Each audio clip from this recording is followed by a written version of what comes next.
Some people just don't know what's best for themselves. Yeah, an activist actually said that to me during the late stages of the 2024 election cycle in Massachusetts.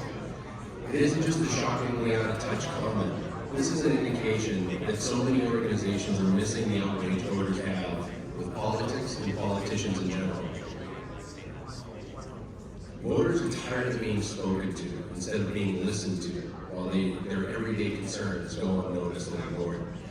If you don't see the distinction there, congratulations, you're part of the problem. How many people choose to vote is very much an emotional decision, you all know that. When they feel like they're being lectured, an emotional appeal is lost, as well as the opportunity to gain a vote. My team ran the Committee to Protect TIPS, an organization formed to oppose Question 5 in Massachusetts. The ballot question, which purported to increase the minimum wage for TIP workers, would have actually done the exact opposite. It was listed by Politico and Bloomberg as one of the key races to watch nationally, and while we won, the early days of the election were not promising for us. How do you win a ballot question when you start down 58 to 24 against an organization that describes itself as a campaign that's a layup in a presidential year in a place like Massachusetts, and also has a robust, deep-pocketed donor list? It starts by assembling a team of trust, implicitly, and is followed immediately by engaging the people that would be impacted most by the election. I know it sounds simple, but far too often campaigns and candidates have forgotten the basics of campaigning, the value of team mentality and a strong field organization. Question 5 was about eliminating the TIP minimum wage and expanding TIP polling in Massachusetts.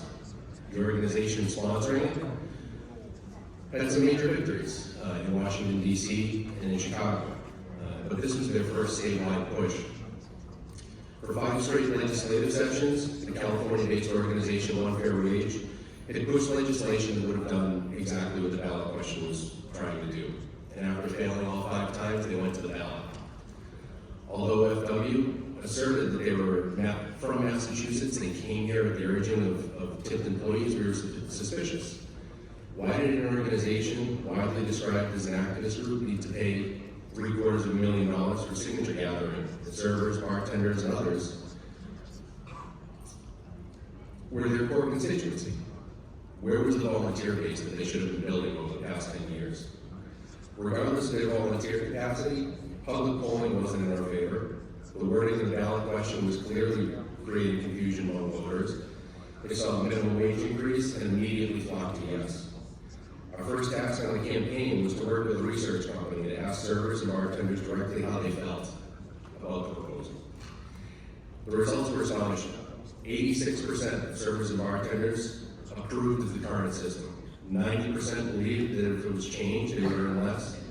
88% opposed the mandatory tip pools that would come with it, and 91% said they preferred the current system over any changes. So we went out and polled the general public and found that many of the tipped employees' concerns were warranted.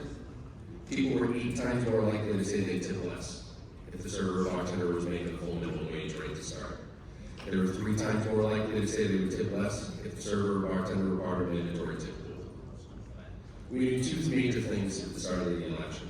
We couldn't have been allowed to become partisan, and both campaigns would absolutely say that they were on the side of the servers and bartenders. We had to win that argument. All of our efforts for endorsement and outreach focused on the bipartisanship and the people most impacted. If we could create a wide range of coalition, we knew we could win. So armed with this data, we got everything we needed. We began the organizing statewide campaign that would eventually lead to Question 5's defeat. Servers and bartenders immediately became our core focus in the face of the public campaign.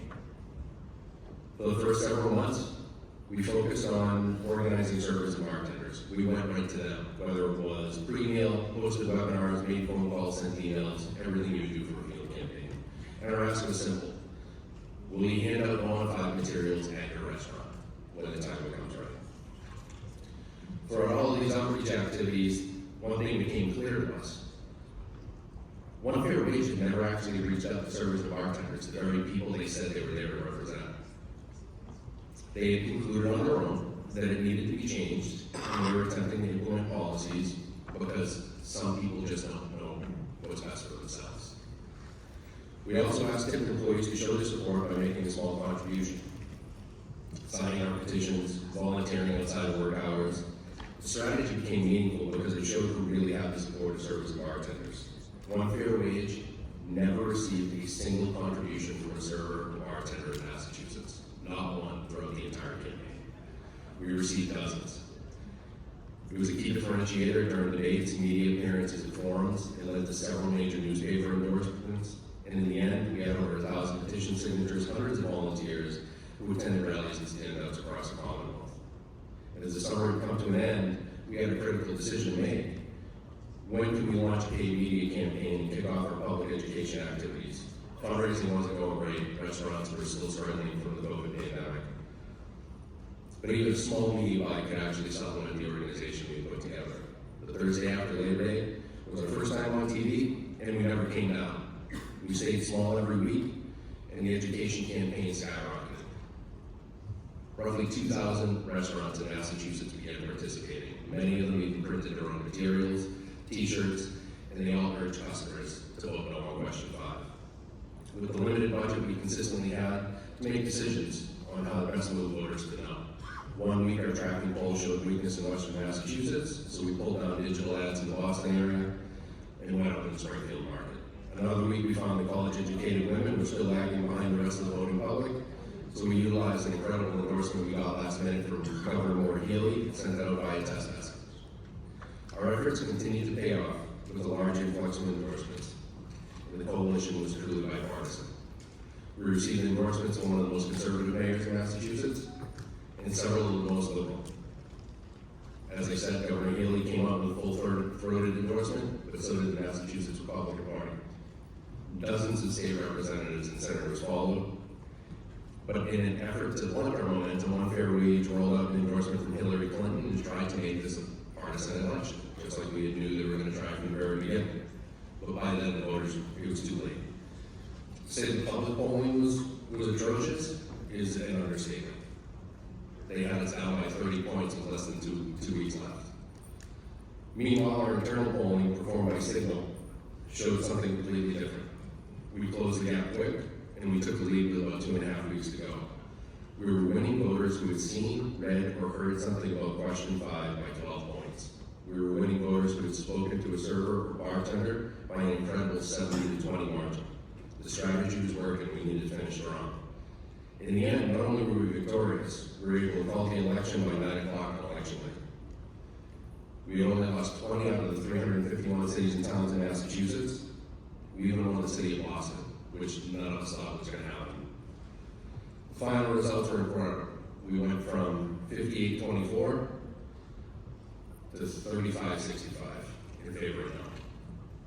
As I said earlier, the way to building a winning campaign starts by assembling a team you trust implicitly and is followed immediately by engaging the people who would be most impacted by the proposal. The engagement from the Committee to Protect Tips, both of the restaurant industry and voters in general, became a major press story of the cycle. None of it would have been possible were it not for the spot-on polling at Signal and the impactful ads run by Jackson Group Media. Difficult decisions were made far more easily because of the amazing team that was assembled. I wouldn't have been invited to speak here if it wasn't for them. So I want to thank everyone who was part of question 5, whether they're here today or somewhere else. And I want to open it up for questions if anyone has any questions.